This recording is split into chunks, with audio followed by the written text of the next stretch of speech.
Good morning বন্ধুরা।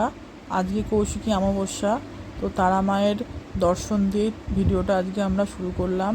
তো দেখো, এখানে টিনার পুজো দেওয়া হয়ে গেছে আজকে সকাল সকাল। এবার আজকে কৌশিকী অমাবস্যার সাথেও রিয়ার আজকে জন্মদিন। তো সকাল থেকে টিনা অনেক কিছু রান্না করেছে। তো কী কী রান্না করেছে তোমাদের দেখাই। পায়েস, মুগের ডাল, আলু পটলের তরকারি, পনির দিয়ে পোস্ত দিয়ে, আর 5 রকমের ভাজা। এই হচ্ছে আজকে রিয়ার বার্থডের দুপুরের মেনু। তো রিয়া এখানে বসে পড়েছে স্নান করে, নতুন জামা পরে। তো এখানে ঠাকমা ওকে আশীর্বাদ করছে, দেখতেই পাচ্ছ। এটা টিনার ঠাকমা, রিয়ারও ঠাকমা। আশীর্বাদ করার পরে ঠাকমা পায়েস খাইয়ে দিচ্ছে পরপর। ঠাকমার তো বয়স হয়ে গেছে, এবার সেইভাবে তো ধরতে পারে না, হাত কাঁপে। তো সেই জন্য টিনা ধরে পায়েসটা খাইয়ে দিল। তারপরে টিনা ওকে পায়েস খাইয়ে দিল। তারপরে আমি গেলাম পায়েস খাওয়াতে, আমি ওকে একটু পায়েস খাইয়ে দিলাম।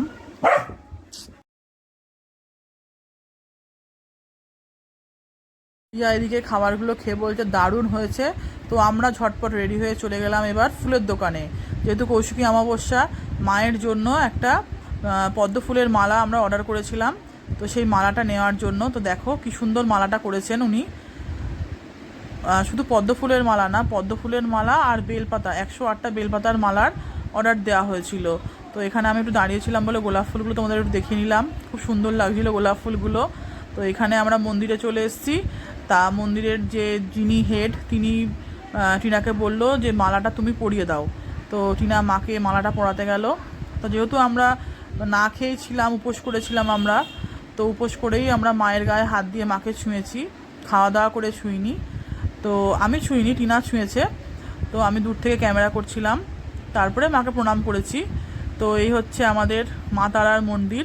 তো তোমাদের কেমন লাগলো মায়ের এই মন্দিরটা দেখে বলো। তো জয় মা তারা বলে আমার ভিডিওটা অবধি রাখছি আজকে। তো টাটা। ভিডিওটা ভালো লাগলে অবশ্যই লাইক কমেন্ট শেয়ার করো।